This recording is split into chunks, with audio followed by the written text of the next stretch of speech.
एक कथा हमें याद आ गई, कहो तो सुनाए, जरा जोर से बोलो ना। वृंदावन के पास एक लड़की का जन्म हुआ, उसका नाम लक्ष्मी था। गरीब घराने में जन्म हुआ, बचपन से ही बड़ी गरीब थी। माताजी मर गईं बचपन में ही, तो पिता ने दूसरी शादी कर ली। ब्रिज की बात है, वृंदावन से लगभग 16-17 किलोमीटर दूर की बात है। अब जो दूसरी मां आई, सौतेली मां, वो बड़ी खतरनाक थी। रोज डांट लगावे, कम भोजन देवे। गांव में एक बार भागवत हुई। लक्ष्मी की आयु 8 साल की थी। वो भागवत सुनने गई। वहां पंडित जी ने भागवत में सुनाया कि यदि कोई भगवान से अपना संबंध जोड़ ले, नाता जोड़ ले, तो भगवान निभाते हैं। उसने सोचा कि हम भगवान से क्या नाता बनाएं, तो एक छोटे से बाल मुकुंद जी लेके आई। गांव के लोग वृंदावन जाते थे, परिक्रमा लगाते थे, बातें बताते थे, बांके बिहारी ऐसे हैं, ठाकुर जी ऐसे हैं, आज उन्होंने ऐसे कपड़े पहने थे, पूर्णमासी को भगवान ऐसे लग रहे थे। तो गांव की माताएं जाती थी तो बताती थी, पर ये जा नहीं पाती थी, क्योंकि सौतेली मां बहुत खतरनाक थी, बहुत गाली बकती। लेकिन इसको वृंदावन से ना प्यार हो गया, बांके बिहारी से प्रेम हो गया। इसने छोटे से बाल मुकुंद जी घर पे रख लिए और उनको ना अपने भाई के रूप में देखने लगी।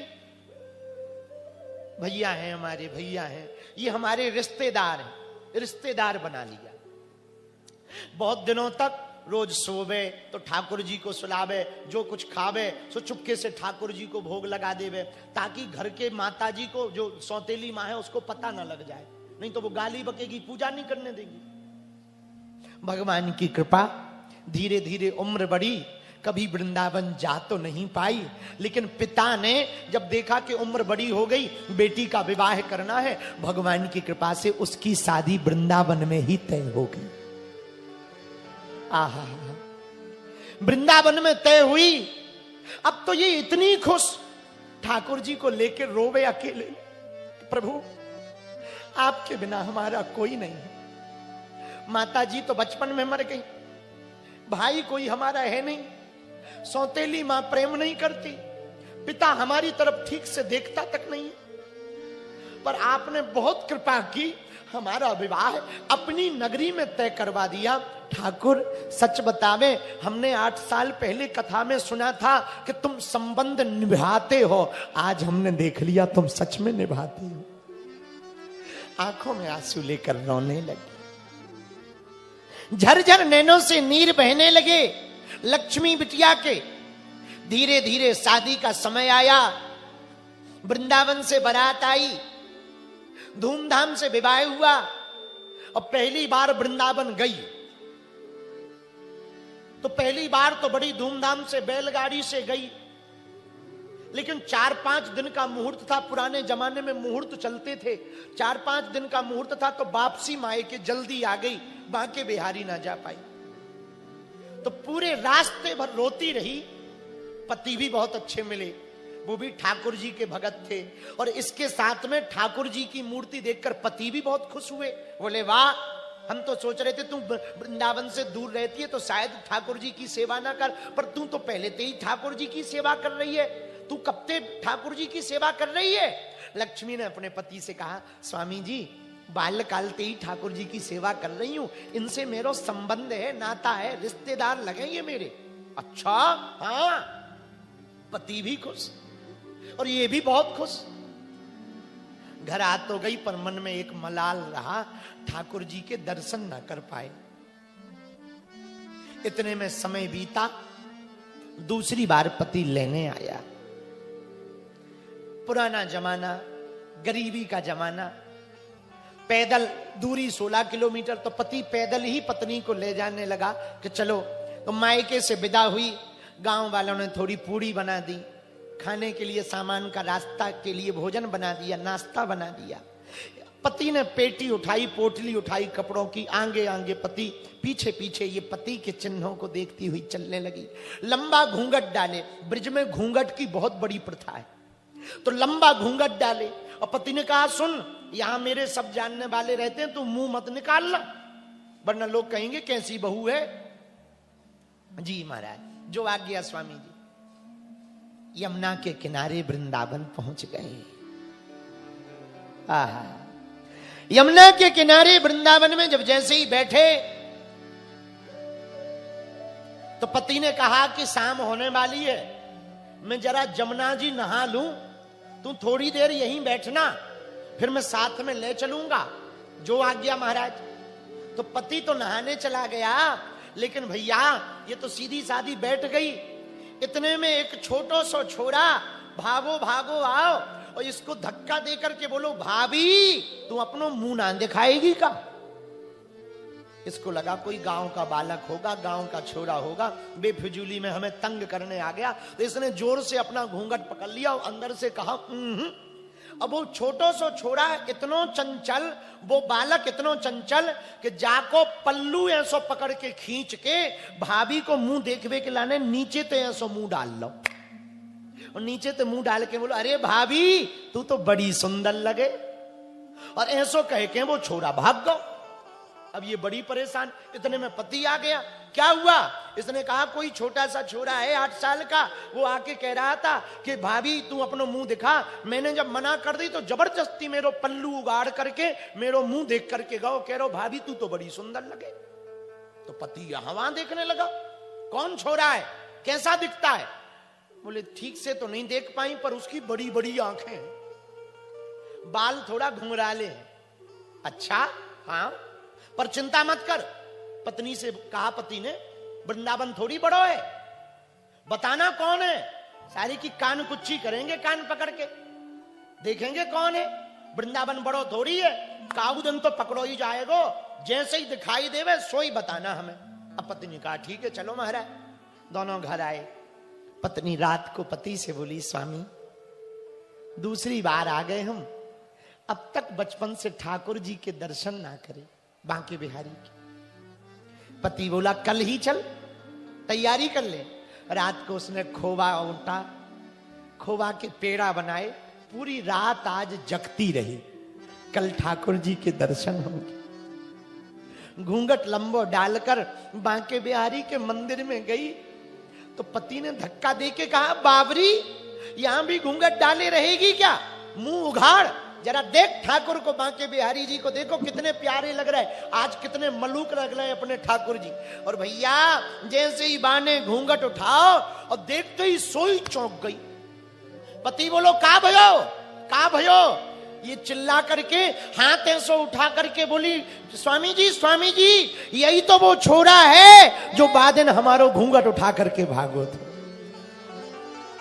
यही तो है वो जो उस दिन हमारा घूंघट उठाकर भागा था। और इतना कहकर के रोने लगी, फूट फूट रोने लगी, आंखों से अश्रुधार बहने लगी। पति की भी नैनों में आंसू आ गए। पत्नी को पकड़ करके, हाथ पकड़ करके कहा, अरे बाबरी तू धन्य है, तुझे बांके बिहारी ने दर्शन दे। मेरो तो वृंदावन में जन्म भो, पर आज तक जे हमको एक बार नहीं दिखो, पर तू धन्य है, पहली बार ही वृंदावन आई है ठीक से और तुझे ठाकुर के दर्शन हो गए। धन्य है तू, धन्य है तू, धन्य है। नैनों से खूब जल बहने लगा। दोनों पति पत्नी रोने लगे। वहीं बांके बिहारी जी के चरणों में अपने जीवन को समर्पित कर दिया। अब आज के बाद जीऊंगी तो कन्हैया के लिए, मरूंगी तो कन्हैया के लिए। भैया इस कथा का आशय हम ये कहना चाहते, तुम यदि हनुमान जी से नाता जोड़ लोगे, रघुनाथ जी से नाता जोड़ लोगे, हमारे ठाकुर जी से नाता जोड़ लोगे, हम वचन देकर कह रहे श्रोताओ दुनिया में तुम्हारा कोई नहीं है। एक कथा हमें याद आ गई, कहो तो सुनाए, जरा जोर से बोलो ना। वृंदावन के पास एक लड़की का जन्म हुआ, उसका नाम लक्ष्मी था। गरीब घराने में जन्म हुआ, बचपन से ही बड़ी गरीब थी। माताजी मर गईं बचपन में ही, तो पिता ने दूसरी शादी कर ली। ब्रिज की बात है, वृंदावन से लगभग 16-17 किलोमीटर दूर की बात है। अब जो दूसरी मां आई, सौतेली मां, वो बड़ी खतरनाक थी। रोज डांट लगावे, कम भोजन देवे। गांव में एक बार भागवत हुई। लक्ष्मी की आयु 8 साल की थी। वो भागवत सुनने गई। वहां पंडित जी ने भागवत में सुनाया कि यदि कोई भगवान से अपना संबंध जोड़ ले, नाता जोड़ ले, तो भगवान निभाते हैं। उसने सोचा कि हम भगवान से क्या नाता बनाएं।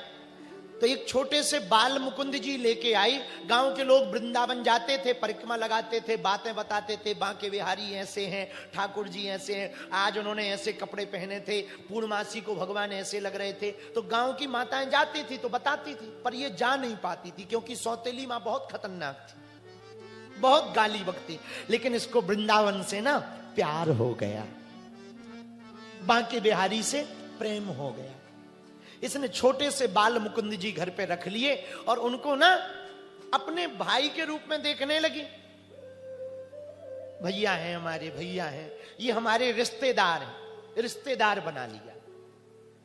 बहुत दिनों तक रोज सोवे तो ठाकुर जी को सुलावे, जो कुछ खावे सो चुपके से ठाकुर जी को भोग लगा देवे, ताकि घर के माता जी को, जो सौतेली माँ है, उसको पता ना लग जाए, नहीं तो वो गाली बकेगी, पूजा नहीं करने देगी। भगवान की कृपा, धीरे धीरे उम्र बढ़ी। कभी वृंदावन जा तो नहीं पाई, लेकिन पिता ने जब देखा कि उम्र बड़ी हो गई, बेटी का विवाह करना है, भगवान की कृपा से उसकी शादी वृंदावन में ही तय हो गई। आहा, वृंदावन में तय हुई। अब तो ये इतनी खुश, ठाकुर जी को लेकर रोवे अकेले, प्रभु आपके बिना हमारा कोई नहीं है। माता जी तो बचपन में मर गई, भाई कोई हमारा है नहीं, सौतेली मां प्रेम नहीं करती, पिता हमारी तरफ ठीक से देखता तक नहीं है। पर आपने बहुत कृपा की, हमारा विवाह अपनी नगरी में तय करवा दिया। ठाकुर सच बतावे, हमने 8 साल पहले कथा में सुना था कि तुम संबंध निभाते हो, आज हमने देख लिया तुम सच में निभाते हो। आंखों में आंसू लेकर रोने लगी, झरझर नैनों से नीर बहने लगे लक्ष्मी बिटिया के। धीरे धीरे शादी का समय आया, वृंदावन से बारात आई, धूमधाम से विवाह हुआ। और पहली बार वृंदावन गई तो पहली बार तो बड़ी धूमधाम से बैलगाड़ी से गई, लेकिन 4-5 दिन का मुहूर्त था। पुराने जमाने में मुहूर्त चलते थे, 4-5 दिन का मुहूर्त था, तो वापसी माए के जल्दी आ गई, बांके बिहारी ना जा पाई। तो पूरे रास्ते भर रोती रही। पति भी बहुत अच्छे मिले, वो भी ठाकुर जी के भगत थे, और इसके साथ में ठाकुर जी की मूर्ति देखकर पति भी बहुत खुश हुए। बोले वाह, हम तो सोच रहे थे तू वृंदावन से दूर रहती है तो शायद ठाकुर जी की सेवा ना कर, पर तू तो पहले से ही ठाकुर जी की सेवा कर रही है, तू कब से ठाकुर जी की सेवा कर रही है।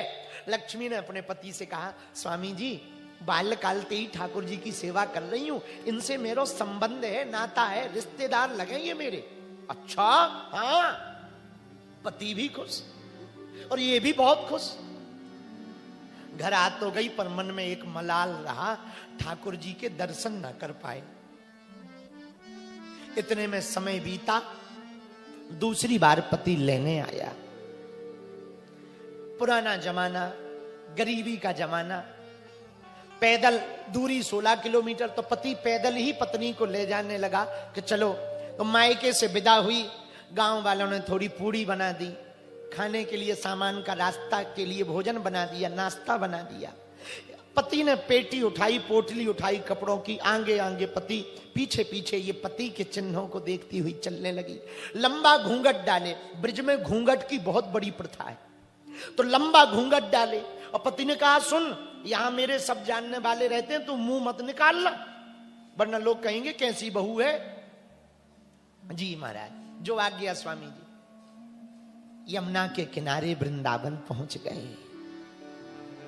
आहा, यमुना के किनारे वृंदावन में जब जैसे ही बैठे तो पति ने कहा कि शाम होने वाली है, मैं जरा जमुना जी नहा लूं, तू थोड़ी देर यहीं बैठना, फिर मैं साथ में ले चलूंगा। जो आज्ञा महाराज। तो पति तो नहाने चला गया, लेकिन भैया ये तो सीधी सादी बैठ गई। इतने में एक छोटो सो छोरा भागो भागो आओ और इसको धक्का देकर के बोलो, भाभी तू अपनो मुंह ना दिखाएगी का? इसको लगा कोई गांव का बालक होगा, गांव का छोरा होगा, बेफिजूली में हमें तंग करने आ गया। तो इसने जोर से अपना घूंघट पकड़ लिया और अंदर से कहा अब वो छोटो सो छोरा इतनो चंचल, वो बालक इतनो चंचल कि जाको पल्लू ऐसो पकड़ के खींच के भाभी को मुंह देखवे के लाने नीचे तो ऐसो मुंह डाल लो और नीचे तो मुंह डाल के बोलो, अरे भाभी तू तो बड़ी सुंदर लगे। और ऐसो कह के वो छोरा भाग गो। अब ये बड़ी परेशान। इतने में पति आ गया। क्या हुआ? इसने कहा कोई छोटा सा छोरा है 8 साल का, वो आके कह रहा था कि भाभी तू अपनो मुंह दिखा। मैंने जब मना कर दी तो जबरदस्ती मेरो पल्लू उगाड़ करके मेरो मुंह देख करके गो, कह रहा भाभी तू तो बड़ी सुंदर लगे। तो पति यहां वहां देखने लगा, कौन छोरा है, कैसा दिखता है? बोले ठीक से तो नहीं देख पाई, पर उसकी बड़ी बड़ी आंखें हैं, बाल थोड़ा घुंघराले हैं। अच्छा हाँ, पर चिंता मत कर। पत्नी से कहा पति ने, वृंदावन थोड़ी बड़ो है, बताना कौन है। सारी की कान कुच्ची करेंगे, कान पकड़ के देखेंगे कौन है। वृंदावन बड़ो थोड़ी है, काउदन तो पकड़ो ही जाएगो, जैसे ही दिखाई देवे सोई बताना हमें। अब पत्नी ने कहा ठीक है चलो महाराज। दोनों घर आए। पत्नी रात को पति से बोली, स्वामी दूसरी बार आ गए हम, अब तक बचपन से ठाकुर जी के दर्शन ना करे, बांके बिहारी के। पति बोला कल ही चल, तैयारी कर ले। रात को उसने खोवा ऊंटा, खोवा के पेड़ा बनाए, पूरी रात आज जगती रही, कल ठाकुर जी के दर्शन होंगे। घूंघट लंबो डालकर बांके बिहारी के मंदिर में गई तो पति ने धक्का देके कहा, बाबरी यहां भी घूंघट डाले रहेगी क्या? मुंह उघाड़, जरा देख ठाकुर को, बांके बिहारी जी को देखो कितने प्यारे लग रहे हैं, आज कितने मलूक लग रहे हैं अपने ठाकुर जी। और भैया जैसे ही बाने घूंघट उठाओ और देखते ही सोई चौंक गई। पति बोलो का भयो, का भयो? ये चिल्ला करके हाथ ऐसो उठा करके बोली, स्वामी जी यही तो वो छोरा है जो बाद में हमारो घूंघट उठा करके भागो थे। यही तो है वो जो उस दिन हमारा घूंघट उठाकर भागा था। और इतना कह करके रोने लगी, फूट फूट रोने लगी, आंखों से अश्रुधार बहने लगी। पति की भी नैनों में आंसू आ गए। पत्नी को पकड़ करके, हाथ पकड़ करके कहा, अरे बाबरी तू धन्य है, तुझे बांके बिहारी ने दर्शन दे।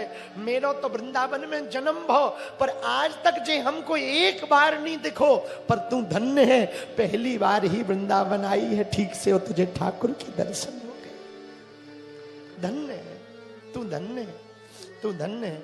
नैनों से खूब जल बहने लगा। दोनों पति पत्नी रोने लगे। वहीं बांके बिहारी जी के चरणों में अपने जीवन को समर्पित कर दिया। अब आज के बाद जीऊंगी तो कन्हैया के लिए, मरूंगी तो कन्हैया के लिए। भैया इस कथा का आशय हम ये कहना चाहते, तुम यदि हनुमान जी से नाता जोड़ लोगे, रघुनाथ जी से नाता जोड़ लोगे, हमारे ठाकुर जी से नाता जोड़ लोगे, हम वचन देकर कह रहे श्रोताओ, दुनिया में तुम्हारा कोई नहीं है न दर्शन ना करे बांके बिहारी की। पति बोला कल ही चल, तैयारी कर ले। रात को उसने खोवा ऊंटा, खोवा के पेड़ा बनाए, पूरी रात आज जगती रही, कल ठाकुर जी के दर्शन होंगे। घूंघट लंबो डालकर बांके बिहारी के मंदिर में गई तो पति ने धक्का देके कहा, बाबरी यहां भी घूंघट डाले रहेगी क्या? मुंह उघाड़, जरा देख ठाकुर को, बांके बिहारी जी को देखो कितने प्यारे लग रहे हैं, आज कितने मलूक लग रहे हैं अपने ठाकुर जी। और भैया जैसे ही बाने घूंघट उठाओ और देखते ही सोई चौंक गई।